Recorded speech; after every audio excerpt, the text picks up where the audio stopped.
जय हिंद दोस्तों। Welcome to my YouTube channel GS वाला।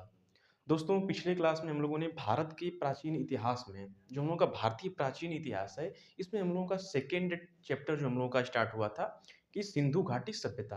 तो हम लोगों ने सिंधु घाटी सभ्यता में हम लोगों ने सिंधु घाटी सभ्यता का जो सामान्य परिचय है और उसका विस्तार, यानी सिंधु घाटी सभ्यता का विस्तार कहाँ से लेकर के कहाँ तक ये फैला हुआ है और इसके विभिन्न प्रकार का स्थान, यानी कि गुजरात से लेकर उत्तर प्रदेश से लेके पाकिस्तान से लेके अफ़गानिस्तान तक, यानी कि कहाँ-कहाँ पे इसका विस्तार है। ये सब कुछ हम लोगों ने पिछले वीडियो में देख लिया है।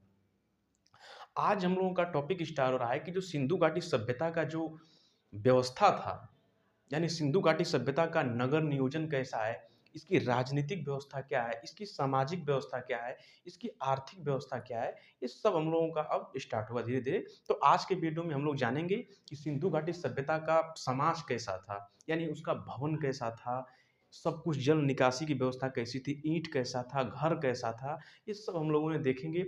और उसका पॉलिटिकल सिस्टम, यानी कि उसका राजनीतिक विशेषता क्या था, ये सब आज के वीडियो में हम लोग देखेंगे। तो वीडियो पर नए हैं तो चैनल को सब्सक्राइब कर दीजिए और वीडियो को पूरा देखिएगा, क्योंकि ये सब कंटेंट आपके लिए बहुत ही इम्पोर्टेंट है। क्योंकि ये कंटेंट से पूरे जो भी एग्जाम आता है, वनडे एग्जाम या पीसीएस से लेकर के छोटा मोटा बड़ा एग्जाम, सब में ये बहुत इंपॉर्टेंट है। तो वीडियो को पूरा देखिए और ध्यान से देखिए। तो चलिए हम लोग शुरू करते हैं कि सिंधु घाटी सभ्यता का जो हम लोगों का नगर नियोजन है, यानी कि इसकी सामाजिक व्यवस्था, इसकी राजनीतिक व्यवस्था, इसका नगर का नियोजन कैसे किया गया था। तो चलिए देखते हैं। तो हम लोग का स्टार्ट होता है प्राचीन भारत का इतिहास, यानी कि एंशिएंट हिस्ट्री। एंशिएंट हिस्ट्री में हम लोगों का नया टॉपिक स्टार्ट हो रहा है सिंधु घाटी सभ्यता का नगर नियोजन, यानी जो उसका मकान था, नगर। जैसे कि आप लोग जानते हैं कि जो सिंधु घाटी सभ्यता है, ये एक नगरीय सभ्यता है, एक शहरी सभ्यता है। तो शहरी सभ्यता कैसे होती है? शहर में और देहात में अंतर क्या होता है कि शहर में जो मकान होता है, जो रोड होता है, यहाँ पे एक व्यवस्थित ढंग से होती है, और देहात में वैसे लोग अभी तक हो रहा है धीरे-धीरे, लेकिन अभी नहीं हो रहा है।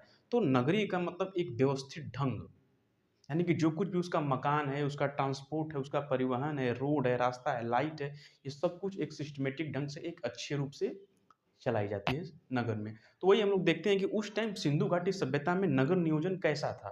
तो आइए शुरू करते हैं। तो सबसे पहले ये देखिए यहाँ पे सिंधु घाटी सभ्यता का नगर नियोजन। नगर नियोजन में ये देखिए यहाँ पे ये सब नगर है, यानी कि देखिए सबसे पहले इसका पूर्वी भाग और पश्चिमी भाग, उत्तरी भाग और दक्षिणी भाग। तो ये जो इसका स्टार्ट हो रहा है, इसको हम लोग कहते हैं पूर्वी भाग, और यहाँ पे जो है इधर, इसको हम लोग कहते हैं पश्चिमी भाग। और बीच में जो आपको समकोण जैसी आकृति दिखाई जा रही है, ये इसका मेन रोड है। यानी यहाँ पे इसका पूर्वी भाग हो गया, इधर पश्चिमी भाग हो गया। ये पूर्वी भाग, ये पश्चिमी भाग, और बीच में जो आ रहा है ये मेन रोड हो गया, और ये मेन रोड हो गया। यानी पूरब से पश्चिम की तरह इसका मेन रोड की दिशा कैसा था, पूरब से लेकर के पश्चिम की तरह और उत्तर से लेकर के दक्षिण की तरह। तो यहाँ पे देखिए ये इसका पूर्वी भाग हो गया, ये इसका पश्चिमी भाग हो गया, और इसका जो मेन रोड है, ये एक समकोण आकृति जैसा इसका मेन रोड बनाया गया है। तो इसका जो जो नगर था, ये दो पार्ट में था, पूर्वी भाग और पश्चिमी भाग। अब देखते हैं कि सबसे पहले इसका स्टार्ट होता है कि सिंधु घाटी की सभ्यता एक पहली नगरीय सभ्यता थी। यहाँ पे पहला पॉइंट इसमें क्या है कि पहली नगरीय सभ्यता, यानी सिंधु घाटी की सभ्यता एक पहली नगरीय सभ्यता थी। दूसरा पॉइंट, दूसरा इसमें दिखाया गया है कि ये शहर शहर क्या है, एक जालीनुमा संरचना। जालीनुमा जैसे मछली उछली पकड़ते हैं ना, तो एक जालीदार जैसी संरचना। और मछली के अलावा जाली नहीं सुन में आ रहा है, तो एक शतरंज, जैसे हम लोग शतरंज खेलते हैं, उस शतरंज के आकृति की जैसी इसका नगर नियोजन था। जैसे पासा हम लोग नहीं खेलते हैं, ऐसा शतरंज टाइप में देखिए, ऐसा ऐसा जो हम लोग का चेस नहीं होता है, चेस एक चेस के आकार का था, एक चेस के आकार की इसकी संरचना थी। किसकी? सिंधु घाटी सभ्यता का एक जालीनुमा या फिर एक चेस यानी कि शतरंज के आकार का इसका नगर था। समझ गए? और उसके बीचों बीच समकोण पे उसका मुख्य रास्ता, और उत्तर से पूरब से पश्चिम की तरफ मुख्य रास्ता, और उत्तर से दक्षिण की तरफ मुख्य रास्ता था इसका। तो पहला पॉइंट क्या था, ये एक नगरीय सभ्यता थी, और इसका जो संरचना है, एक जालीनुमा पद्धति, और एक जालीनुमा पद्धति या फिर हम एक पासा यानी कि एक चेस के जैसा, हम लोग शतरंज के जैसा इसका आकृति इसकी संरचना थी। अब देखते हैं कि देखिए शहर को 2 भागों में विभाजित किया गया था। जो इसका ये जालीदार संरचना थी, इसको 2 भागों में विभाजित किया गया था। तो कौन-कौन सा भाग है? एक बताया ना कि एक इसका पूर्वी भाग और एक पश्चिमी भाग। यानी सिंधु घाटी सभ्यता को 2 भागों में बाँटा गया था। एक पूर्वी भाग था और एक पश्चिमी भाग था। अब देखते हैं पूर्वी भाग, यानी पूर्वी भाग को यानी पहले पश्चिमी भाग को देखते हैं। पश्चिमी भाग को हम लोग ऊपरी शहर कहते हैं। एक ऊपरी शहर हो गया और एक निचली शहर हो गया। तो हम लोगों का पश्चिमी जो भाग है उसको हम लोग ऊपरी शहर कहते हैं और जो पूर्वी भाग है उसको हम लोग निचली शहर कहते हैं, निचला शहर कहते हैं। अब देखते हैं कि ऊपरी भाग और निचली भाग क्या है। तो सबसे पहले हम जानेंगे कि इसका ऊपरी भाग यानी इसका पश्चिमी भाग जो है ये क्या है। तो सबसे पहले स्टार्ट करते हैं। देखिए जो इसका ऊपरी शहर यानी कि जो इसका पश्चिमी भाग था, ये क्या है, अत्यधिक शहरीकरण, यानी कि यह एक एक सुव्यवस्थित ढंग से एक अच्छा यानी एकदम बिल्कुल शहरीकरण था ये। बहुत ज़्यादा ये विकसित था। विकसित का मतलब समझ सकते हैं? कोई भी जो स्थान है, कोई भी जो एक प्लेस है, वो एकदम विस्तृत कब होता है? यानी वहाँ पे रहने वाले जो लोग थे, वो कोई साधारण नहीं रहेगा। या तो वहाँ पे शासक रहेगा, या कोई पुरोहित रहेगा, या कोई बड़ा बिज़नेसमैन होता है। एग्ज़ाम्पल के रूप में यदि आपको बोला जाए कि भैया हिंदुस्तान के प्रधानमंत्री क्या छोटे-मोटे जगह पे रहेंगे? कि वो जहाँ पे रहेंगे वो क्या होगा? एकदम शहरीकरण होगा, अत्यधिक शहरीकरण होगा। क्या अमिताभ बच्चन छोटी-मोटी जगह पर रहेंगे? वो भी जहाँ रहेंगे वो एकदम अत्यधिक शहरीकरण होगा। तो पहले तो इसमें बताया गया है कि अत्यधिक शहरीकरण होता है और बड़े-बड़े घर यहाँ पे होते हैं। किसमें? ऊपरी शहर। ऊपरी शहर का मतलब पश्चिमी भाग में। पश्चिमी भाग में अत्यधिक ये भाग अत्यधिक शहरीकरण था, बड़े-बड़े घर थे यहाँ पे और उसके बाद यहाँ पे रहने वाले कौन-कौन से लोग यहाँ पे रहते थे? तो पुरोहित हो गया, व्यापारी हो गया, एक शासक यानी वहाँ का राजा हो गया और एक बड़े बिज़नेसमैन यानी कि एक बड़े व्यापारी के रूप में पुरोहित हो गया, बड़ा व्यापारी और शासक। ये लोग जो बड़े-बड़े लोग थे, वो लोग का निवास स्थान कहाँ था? पश्चिमी भाग में, यानी कि ऊपरी शहर में। इसीलिए ये अत्यधिक शहरीकरण था। क्योंकि शहरीकरण होने का मतलब क्या है कि वहाँ पे निवास करने वाले लोग कोई साधारण नहीं होते। ये एक अत्यधिक पुरोहित, शासक या कोई बड़ा व्यापारी। तो ये रहा हम लोगों का ऊपरी शहर। ऊपरी शहर क्या था? एक अत्यधिक शहरीकरण था, बड़े-बड़े घर थे और यहाँ पे रहने वाले लोग क्या थे? पुरोहित थे, कोई शासक या फिर बड़ा व्यापारी। तो ये रहा हम लोगों का पश्चिमी भाग यानी कि ऊपरी सतह। अब हम लोगों का आता है निचला शहर। निचला शहर यानी कि उसका निचला भाग, यानी कि पूर्वी भाग। अब पूर्वी भाग में देखते हैं कि पूर्वी भाग में क्या है, तो पूर्वी भाग में बेसिकली देखिए छोटे-मोटे लोग रहते हैं। पूर्वी भाग जैसे कोई मज़दूर हुआ, कोई श्रमिक हुआ, कोई सामान्य नागरिक हुआ, कोई छोटा-मोटा आदमी हुआ, वो लोग पूर्वी भाग में रहते थे। यानी पश्चिमी भाग में बड़े-बड़े लोग रहते थे और पूर्वी भाग में छोटे-मोटे लोग रहते हैं, आर्थिक दृष्टिकोण से। तो यहाँ पे श्रमिक रहते थे, छोटे-छोटे घर हैं और कम नगरीकरण थे। यानी कि ये बहुत ज़्यादा विस्तृत यहाँ पे कम, जैसे मान के चलिए एक शहर और देहात, ये थोड़ा कम नगरीकरण था। नगरीकरण तो सभी पूरी सिंधु घाटी की सभ्यता आई थी, लेकिन यह कम नगरीकरण थी। कौन? पूर्वी भाग का क्षेत्र, यानी कि पूर्वी भाग यानी कि निचला शहर। तो इसमें कौन रहता था? कोई श्रमिक रहता था और सामान्य लोग यहाँ पे निवास करते थे। तो ये रहा हम लोगों का पूर्वी भाग और ये रहा हम लोगों का पश्चिमी भाग। अब देखते हैं कि जो सिंधु घाटी सभ्यता का सड़क यानी कि परिवहन, यहाँ का सड़क कैसा था? यानी आने-जाने का रास्ता यानी ट्रांसपोर्टेशन, यानी कि शहर इसका यानी कि इसका परिवहन या फिर सड़क इसका कैसा था? तो आइए देखते हैं कि इसका शहर कैसा है। तो सबसे पहले शहर में देखिए शहर क्या है कि एग्ज़ैक्ट आपको शहर देखिए, शहर आपको एग्ज़ैक्ट समकोण दृष्टि पे मिलेगा, यानी कि 90 डिग्री के एंगल पर। 90 डिग्री, 90 डिग्री, 90 डिग्री और 90 डिग्री। ये सिंधु घाटी सभ्यता का जो सड़क है, वो हमेशा ऐसा देखने को आपको मिलेगा, यानी कि 90 डिग्री के कोण पे इसका है। यानी एकदम स्ट्रेट बाय स्ट्रेट, एकदम सीधा-सीधा, खड़ा-खड़ा, एकदम लंबवत 90 डिग्री के कोण के आधार पे इसका सड़क है। यानी एक दूसरे को समकोण पर काटते हैं। जो इसका सड़क था, वो एक दूसरे को समकोण पे, यानी देखिए यहाँ पे जो मुख्य सड़क है, ये देख रहे हैं एकदम एकदम समकोण पे काट रहा है एकदम। उसके बाद देखिए इसका प्रमुख सड़क जो है पूरब से पश्चिम की तरफ, यानी कि ये पूर्वी भाग है तो पूरब से पश्चिम की तरह इसका शहर का मार्ग था, और उत्तर से दक्षिण की तरफ, पूरब से पश्चिम की तरफ और उत्तर से दक्षिण की तरफ। तो ये रहा हम लोगों का सड़क। सड़क में आप लोग क्या याद रखेंगे कि सड़क क्या है कि पूरब से पश्चिम की तरफ और उत्तर से दक्षिण की तरफ इसका रास्ता था, और ये एक दूसरे को समकोण पे यानी कि 90 डिग्री के एंगल पे काटते हैं, समकोण पे ये काटते हैं। तो ये रहा सिंधु घाटी सभ्यता का सड़क ट्रांसपोर्टेशन। तो ये रहा हम लोगों का, ये इसका शहर का दो भागों में विभाजित किया गया था, पूर्वी भाग पश्चिमी भाग, और इसका सड़क कैसी है। अब इसका देखते हैं चौथा इसका क्या है कि इसका जल निकासी व्यवस्था। सबसे इंपॉर्टेंट देखिए यही है।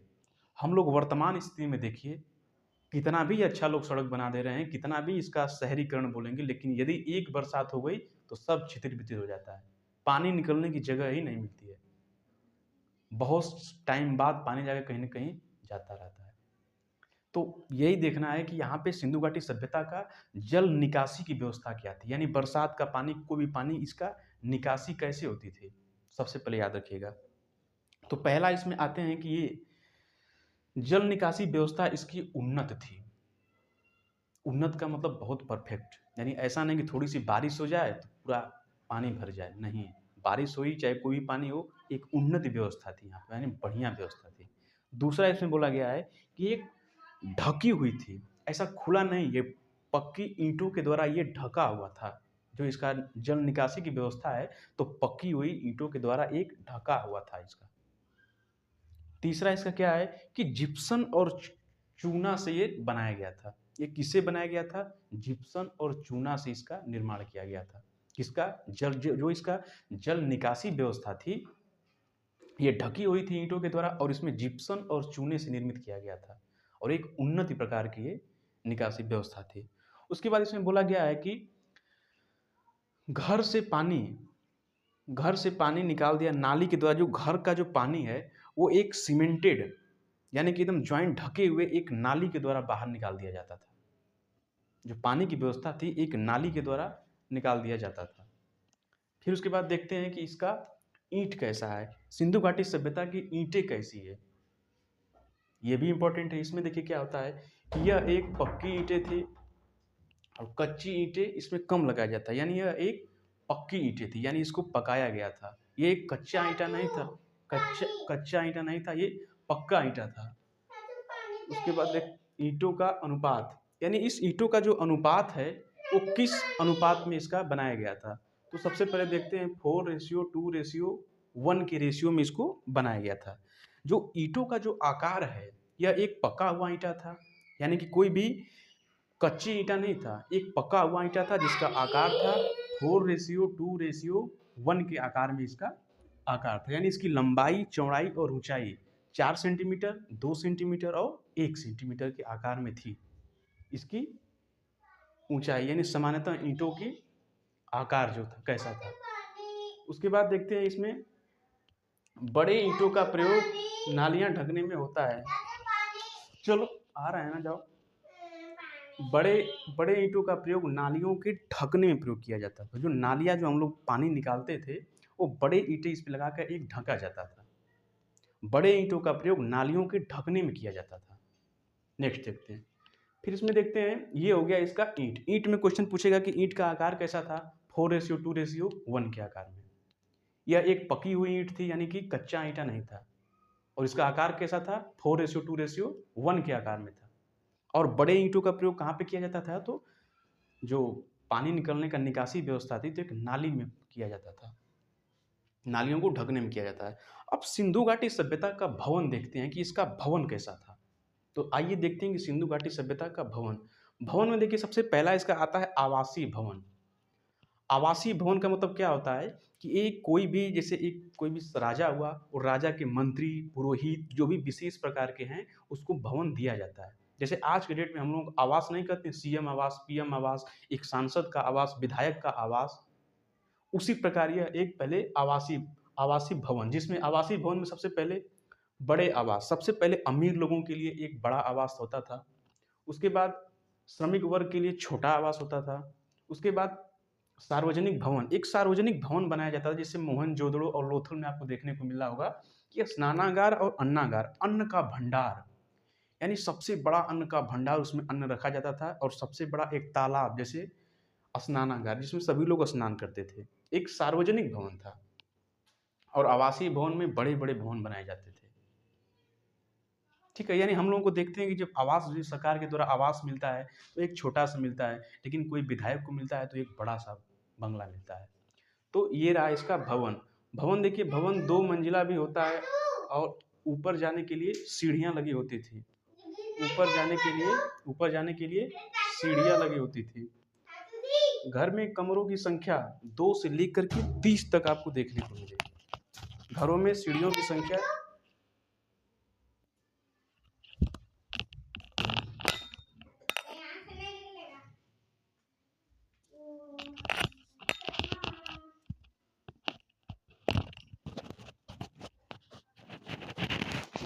घरों घरों में जो जो इसका जो भवन था, इसमें कमरा कमरा कितना था, तो 2 से लेकर के 30 तक। ये कमरे की संख्या कितनी थी, 2 से लेकर के 30 तक के कमरों देखा जाता था। यानी कि आज के डेट में राष्ट्रपति भवन में आप देखेंगे तो लगभग 350 कमरे हैं। उसी प्रकार यहाँ पे 2 कमरे से लेके 30 कमरे तक देखा जाता था इसका भवन में। भवन 2 मंजिला भी होते थे, और ये ऊपर जाने के लिए सीढ़ियाँ लगी थी, और इसमें 2 से लेकर के 30 कमरे थे। तो ये रहा इसका सिंधु घाटी सभ्यता का नगर नियोजन। नगर नियोजन में हम लोगों ने पढ़ा कि शहर को कितने भागों में बांटा गया था, सड़क कैसा था, उसके बाद इस निकासी व्यवस्था कैसी थी, इसकी भवन कैसा है, ये सब हमें देखने को मिलता है सिंधु घाटी सभ्यता का नगर नियोजन में। अब नगर नियोजन के बाद हम लोग पढ़ेंगे कि सिंधु घाटी सभ्यता का राजनीतिक व्यवस्था, यानी कि पॉलिटिकल सिस्टम इसका कैसा है। सिंधु घाटी सभ्यता का पॉलिटिकल सिस्टम यानी कि राजनीतिक व्यवस्था, ये देखते हैं। तो सबसे पहले देखिए, नगर नियोजन के आधार पर सबसे पहले देखिए कि ये जो इसका पॉलिटिकल सिस्टम है, तो पॉलिटिकल सिस्टम विभिन्न प्रकार के सब अलग-अलग नज़रियों से देखा जाता है। यानी आज की डेट में हम लोग अलग-अलग नज़रियों से जैसे देखते हैं, तो उसी प्रकार वहाँ पे भी सिंधु घाटी सभ्यता में भी अलग-अलग नज़रियों से देखा गया। तो पहला नज़रिया क्या था इसका कि नगर नियोजन के आधार पर। नगर नियोजन के आधार पर ये इसकी राजनीतिक व्यवस्था केंद्रीय व्यवस्था थी। यानी कि एक राजा रहेगा, वही सबको कंट्रोल करेगा, यानी एक केंद्र में रहेगा। जैसे आज की डेट में केंद्र सरकार होती है, तो उसी प्रकार नगर नियोजन के आधार पर केंद्रीय प्रशासन था इसका। दूसरा, अब देखते हैं कि समाज और अर्थव्यवस्था के आधार पर देखते हैं। देखिए, समाज कैसे देखता है इसको, तो समाज और अर्थव्यवस्था के आधार पर इसको देखते हैं। तो ये क्या था, एक प्रजातंत्र था, यानी समतावादी व्यवस्था। समतावादी व्यवस्था का मतलब कि आज के डेट में समाजवादी व्यवस्था, यानी सबके लिए समान, ऐसा नहीं कि अलग अलग भिन्न भिन्न होता है। यानी इसका राजनीतिक व्यवस्था क्या था, यानी कि कोई भी किसी को सजा भी होती थी तो सबके लिए एक बराबर सजा। यानी कोई चोरी करेगा तो एक राजा, अगर यदि राजा का कोई घर का भी बेटा अगर चोरी करेगा तो उसको भी वही सजा मिलेगी, और एक सामान्य नागरिक भी चोरी करेगा तो उसको भी यही सजा मिलेगी। तो कैसा था ये, समतावादी, यानी कि समान, सबको समान रूप से देखा जाता था। तो समाज और अर्थव्यवस्था के आधार पर यह एक प्रजातंत्र व्यवस्था थी, और नगर नियोजन के आधार पर एक केंद्रीय प्रशासन था। उसके बाद देखते हैं व्यापार के आधार पर, एक व्यापार के आधार पर भी देखा जाता है। तो व्यापार के आधार पर एक विकसित व्यापार था यह। विकसित व्यापार यानी व्यापारियों का प्रशासन, यानी यहाँ पे सभी लोग कुशल मंगल थे, सभी लोग ठीक ठाक थे, सभी लोग व्यापार करते थे, सभी लोगों को रोजगार प्रदान किया जाता था। यानी कि व्यापार के आधार पर यह एक व्यापारिक विकसित व्यापार था ये। उसके बाद देखते हैं कुछ विद्वानों के आधार पर यह एक शासक व्यवस्था थी, यानी कि यह कुछ विद्वानों के आधार पर यह एक राजा था, राजा सबको अपने कंट्रोल करता था। तो अलग अलग आधार पे अलग अलग व्यवस्था इसका किया गया था। तो नगर नियोजन के आधार पर केंद्रीय प्रशासन था, समाज और अर्थव्यवस्था के आधार पर प्रजातंत्र यानी कि समतावादी व्यवस्था था, व्यापार के आधार पर यह एक विकसित व्यापार था, उसके बाद व्यापारियों का प्रशासन था यहाँ पे, कुछ विद्वानों के आधार पर यह एक शासकीय व्यवस्था थी। अब कुछ इतिहासकार के अनुसार देखते हैं कि कुछ इतिहासकार सिंधु घाटी सभ्यता के पॉलिटिकल सिस्टम यानी राजनीतिक व्यवस्था के बारे में क्या कहते हैं, तो देखते हैं। तो स्टुअर्ट पिगट के अनुसार ये कहते हैं कि सिंधु घाटी सभ्यता का जो प्रदेश था वो पुरोहितों के हिसाब से चलता था, यानी जो पुरोहित करता था वही राजा के लिए हुक्म हो जाता था, पुरोहितों का शासक था स्टुअर्ट पिगट के अनुसार। सिंध प्रदेश के शासक पर पुरोहित वर्ग का प्रभाव था। याद रखिएगा, स्टुअर्ट पिगट के अनुसार सिंध प्रदेश का शासक पुरोहित वर्ग के शासक था।